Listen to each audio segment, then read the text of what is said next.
โอเคบ่โอเค700,000กีบ700,000ประมาณอยู่พันกว่าบาทพันนิดๆนี่พันนิดๆบ่ถึง1,100บ่ถึงเนาะประมาณ1,050 บาทประมาณนั้นน่ะว่า1,044 บาทประมาณนั้นแหละก็คือเอื้อยเว้าหั่นน่ะทางเอื้อยเพิ่นก็ถ้าสร้างหรือว่าครอบครัวของน้องหานเป็นแนวนี้แนวนั้นเอื้อยเพิ่นว่าก็สิบ่กล้ารับประกันแม่นอยู่เฮาเอาไฟนำเอื้อยแต่ว่าเอื้อยก็เว้าแบบนั้นนะแต่ว่าทางทีมงานเฮาก็อยากเว้าให้เอื้อยคือกันเวลาใช้ไฟทางนี้ให้จุเอื้อยระมัดระวังคือกันมาระวัดทางนี้จุเอื้อยก็ระมัดระวังเพราะว่า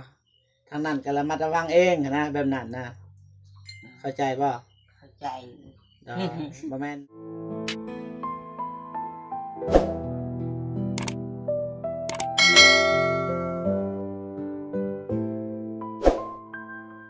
ทักทายสบายดีเด้อสวัสดีพ่อแม่พี่น้องเบิดสู่คู่สู่คนมื้อนี้บ่าวฝนแล้วก็บ่าวเจ็บก็ได้มาหาน้องหานเนาะมาหาตอนดึกมาเว้าเกี่ยวกับเรื่องไฟที่ว่าจะใส่เฮ็ดเรือนน้องหานเนาะพี่น้องเป็นจั่งใดบ่าวฝนแล้วก็บ่าวเจ็บก็สิไปหาเจ้าของไฟแล้วก็สิถามรายละเอียดว่าเป็นอันใดเนาะมีแต่ว่าไปเบิ่งไปชมสบายดีน้องหานสบายดีเด้อโดสยบายดีสบายดีเด้อเบาเจ็บโดยสบายดีเบาคนโดยสบายดีพ่อแม่ผู้ใหญ่ใจบุญทุกท่าน FC ทุกท่าน หรือว่าอยู่ในลาวและไทยและต่างประเทศก็ขอสวัสดีสบายดีเบิดทุกคนเด้อก็บ่มีหยังหลายเนาะบ่ฝนแม่ทางทีมงานเฮาก็มาเรื่องไฟนี่เรื่องไฟเรื่องพื้นเรื่องไฟฮอดไซด์เลยที่อ้ายไปถามหั้นนะเอาไม้ให้อ้ายหน่อยถือว่าไฟ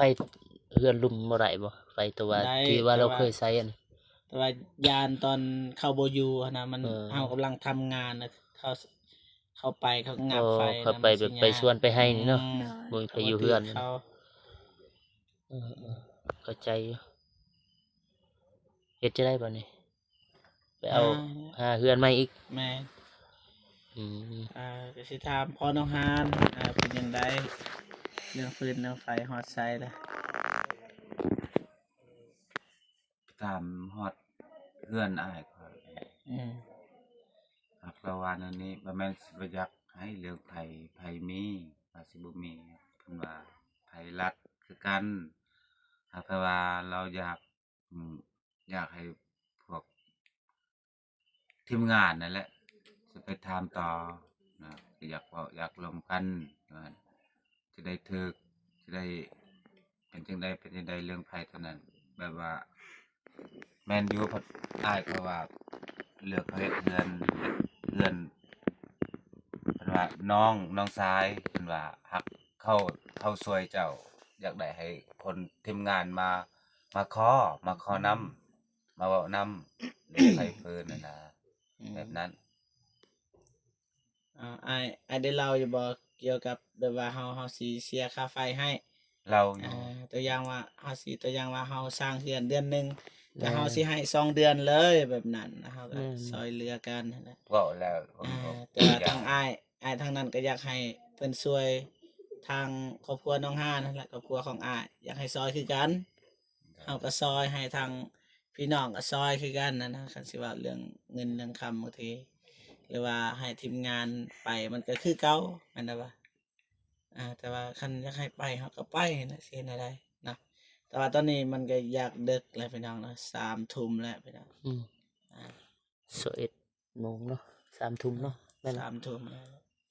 ว่าเฮาก็พยายามอยู่เนาะบางอย่างก็บอกให้อ้ายเพิ่นไปอยู่แต่ว่ายันมันบ่รอดนะบ่รอดเฮาก็เลยไปอีกเทื่อหนึงส่วนบ่ฝนมาอีกถ้าเฮาบ่มาโอ้ยบาปเฮาแล้วบัดนี้ คิดว่าเฮาสิได้นะดีแล้วเฮามาเนาะบ่ฝนเนาะนั่นแหละอ้ายเพิ่นว่าให้ทีมงานเฮาไปโดยไปเว้าไปว่าเพิ่นบ่นอนบ่แต่บ่นอนยังบ่นัดแล้วบ่ยังนัดแล้วหรือบ่ได้บอกเพิ่นอยู่บ่ว่าสิไปหาเจ้าหน้าทีมงานสิไปหาบอกลูกน้องนี่แล้วว่าคันไปบ่ บ่ไว้อันเขาไปหาเขาไปเขาไปเขาไปหาเลาะ อ๋อ ลิ้นนำพี่น้อง อ๋อ เอ๊ะ สำนีทันบ่สำนีเอาไป บ่ฮู้คือกัน อ่า ก็ลองขึ้นลอง อั ขึ้ น น ก็ลองไปเบิ่งเนาะบ่ฝนเนาะ แม่น กระเทินได้มา สมมุติว่าได้เพิ่นอนุญาตใช้ฟอกใช้ไฟมีเนาะ ใส่ไฟหัน ใช่ใส่ ให้สร้างเพิ่นก็ ได้ 30 เมตร เออ อ่า แต่เฮือนเพิ่นมานี่จักแม่น สายไผ่ในขั้นนั้นให้เมและสายไผ่ มีหรือเปล่ามีหรือเปล่า เมน้ำไอ้สร้างกับนี่สายไผ่ก็เอา แม่ เออ ๆน่าจะฮอดแหละ ทอดเลือซ้ เรือบ่ ำเลือ โอเคได้เลยสัก อืม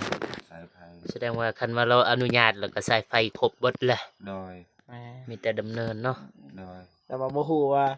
เราสิให้หรือว่าไม่ได้ว่า เออ รอลุ้นไปนํกัน เออ โดย เอ้าบ่ ไป เรา ถาม ใหญ่ห่า ไป ง ถามรายละเอียด จังหน่ ก่อน เด็กอีกจังหน่ะบ่อยู่ไป มา ไป ไปไม่ได้ชวนกันไปไปไปไปไป ไปน้องฮานพาไปว่าบ่เจ็บก็บ่เคยไปจักเทื่อเฮือนหลังนะหรือว่าเคยบ่ บ่ยัง สบายดีเด้อสบาย สบายดี ไปนี่ เปิดภาพมา อยู่เฮือน อยู่เพื่อน พี่น้อง น้องแกสี น้องแก้วซีบ่ โดย โอ้อันนี้ทางกลางนี่เจ้าของเพื่อนบ่เอ้ย โดย เป็นแม่ของแน่น่ะน้องแก้วซีบ่ น้องแก แก้ว สี ซีเคยไปซอยน้องสาลีนั่นแหละขายนั่นแหละ อือๆๆไป ก็ เห็น บ่มีหยังหลายมื้อนี้ก็เว้าก็บ่ค่อยเป็นปานใดมีแต่จุน้องนุ่งก็มาเว้าเรื่องไฟนั่นแหละเพราะว่าคือน้องฮานได้ไปถามสุดก่อนนะน่าจะเข้าใจนะเอื้อยว่าจังใดทีมงานเฮาอยากมาขอต่อทำ ขอ นี่ ต่อ อยาก ไฟ แบ่งปันว่าซั่นซะ เรื่องไผอันบ่มีปัญญาดอกคัน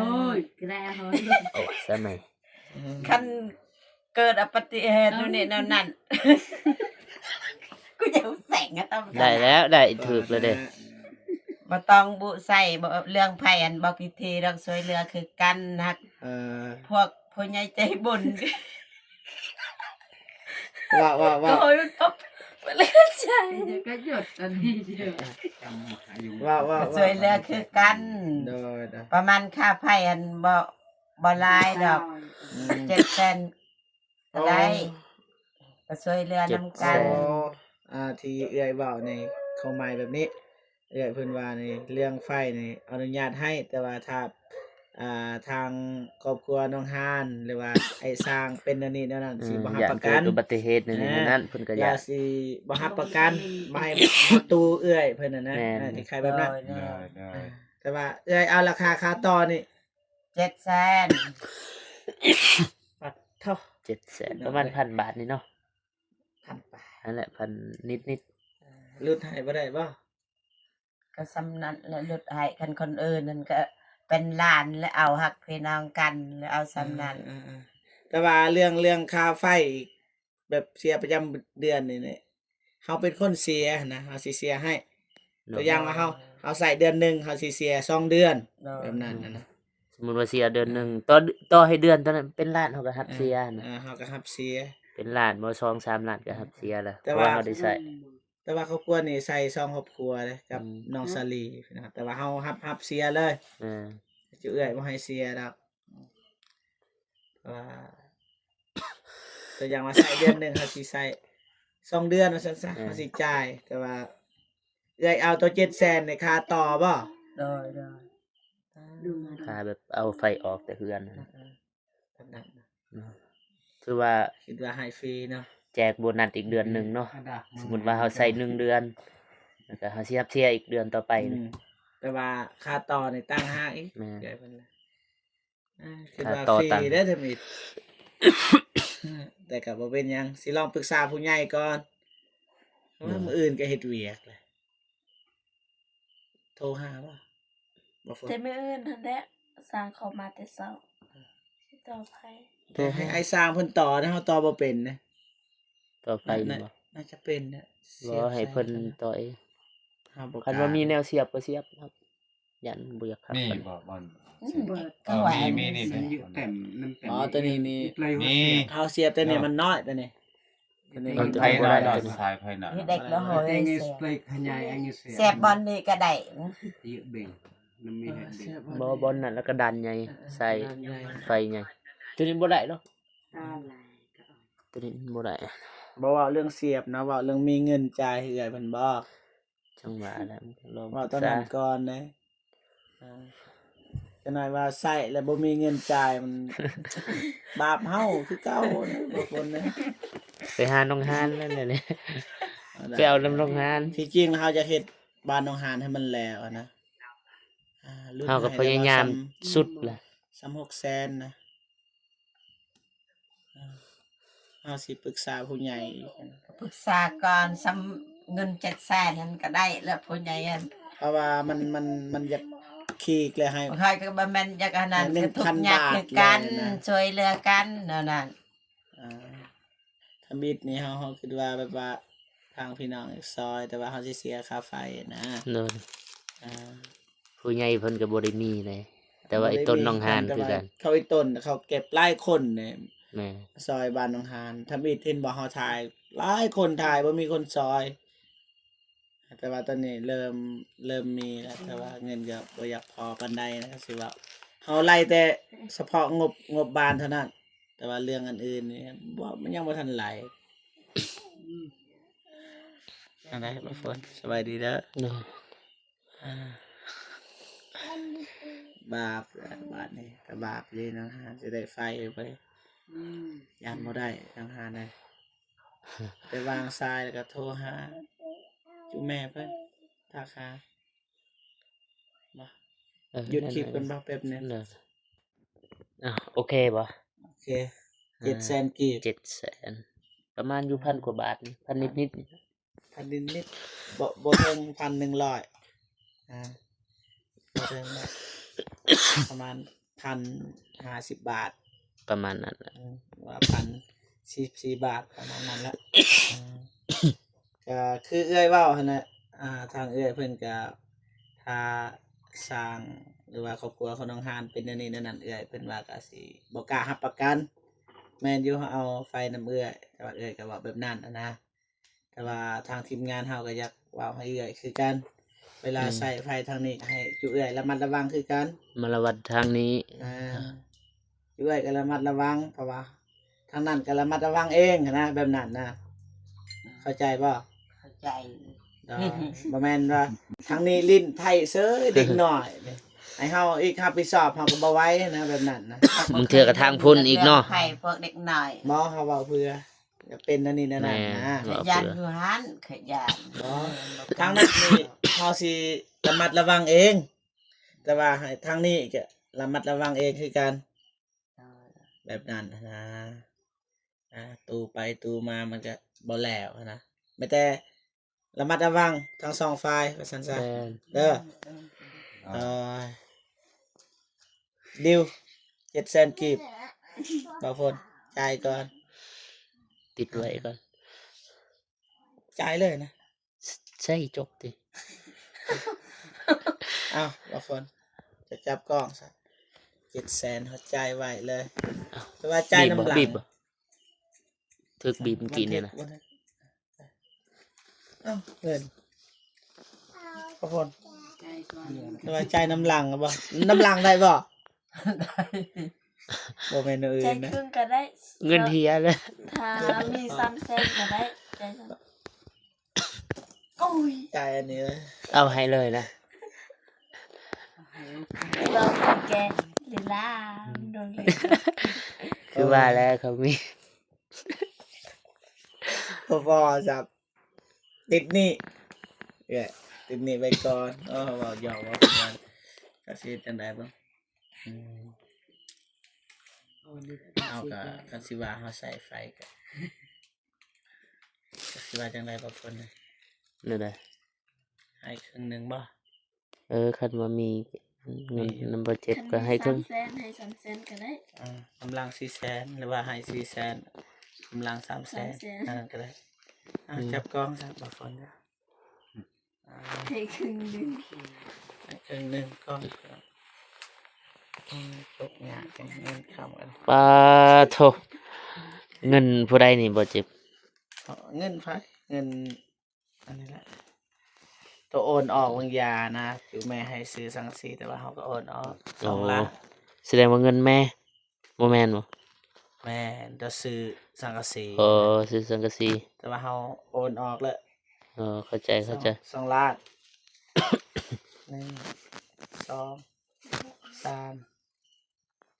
3,500,000ครึ่งเลย1 2 3,500,000อ่ะให้น้องฮานก็ได้ น้องฮานม ม อ อ บบ อันนี้ ขอบใจ ได้มอบอ่ะ เอา นี่ๆมอบเงินอันนี้ให้เขาเห็นหน้าเงิน จับในสิทายหูปเลย1 2เรียบร้อยครึ่ง ค นับ รึ่งหนึง นับก่อน 50%นะฮะยังอีก 50% 3,500,000ครบป่ะ 3,500,000ครบ ดีแล้วท่านผู้สาวว่าเดี๋ยวนี่ต่อได้ขอบใจหลายๆเด้อ โดยขอบใจ แบบว่า หลาย เด้อ ๆ แบบว่าเพิ่นก็ซอยเรือน้องฮานั่นแหละ อืม ครอบครัวทางน้องฮาเนี่ยเพิ่นก็ตนเพิ่นว่าคันคนอื่นก็สิเอา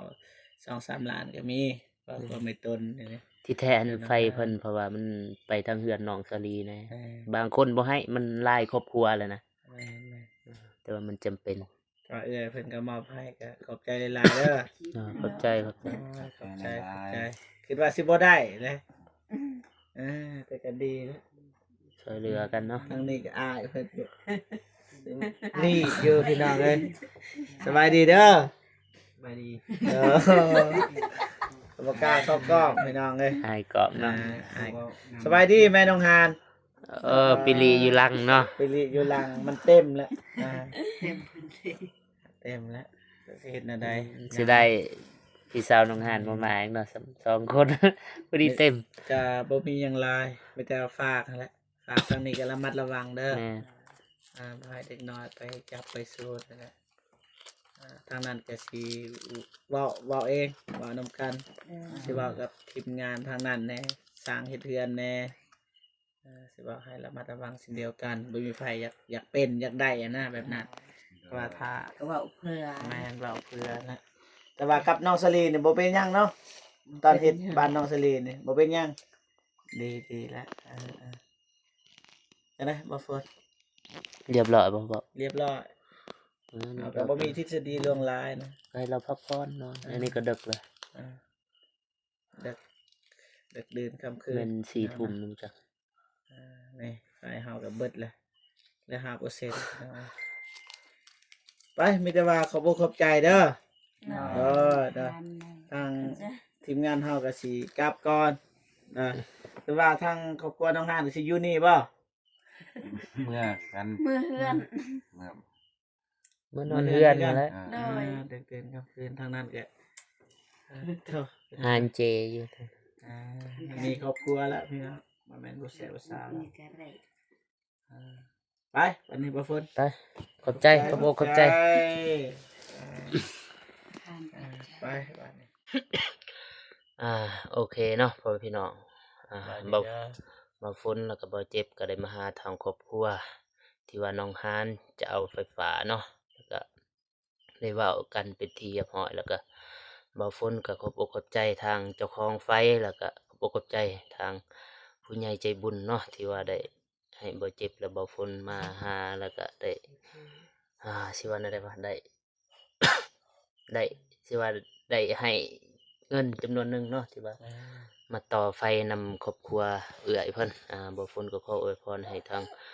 แม่แล้วก็ผู้ใหญ่ใจบุญทุกๆท่านจงมีสุขภาพแข็งแรงบ่เจ็บบ่จนเด้ออายุมันขวัญยืนมีแต่ว่าบ่ฝนแล้วก็บ่เจ็บก็สิขอเดินทางกลับเนาะเพราะว่าตอนนี้ก็ดึกละประมาณจักนาฬิกา21 โมงหรือว่า3 ทุ่มประมาณนี้มีแต่ว่าบ่ฝนแล้วก็บ่เจ็บก็สิขอเดินทางกลับเนาะพอๆกันคลิปหน้าสำหรับคลิปนี้บ่ฝนขอกล่าวคำว่าสบายดีเด้อ